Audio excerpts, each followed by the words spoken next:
The Beijing government, which is accused of assimilation and internment of the Uyghur minority, still boldly designates the concentration camps as training or rehabilitation centers. Foreign Ministry spokesman Geng Shuang said he was willing to show the situation to observers.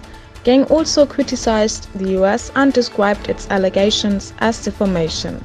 A high-ranking US executive warns against inspection visits of this kind, as these are accurately prepared by China in order to deliberately disinform.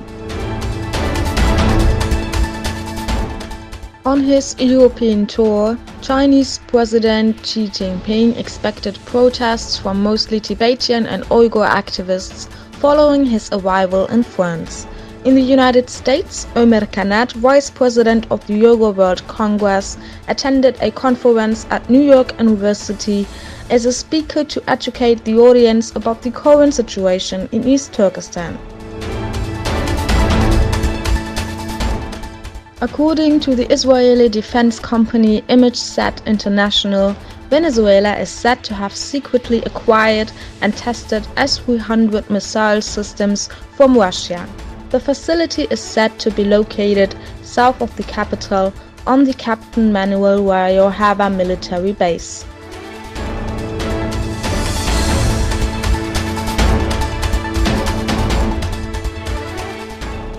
The recognition of the Golan Heights by the United States as Israeli territory is being heavily criticized worldwide by, among others, England, Russia, and the European Union.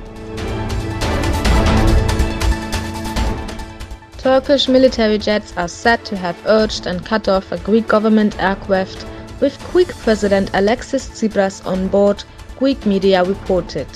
Background could be territorial disputes.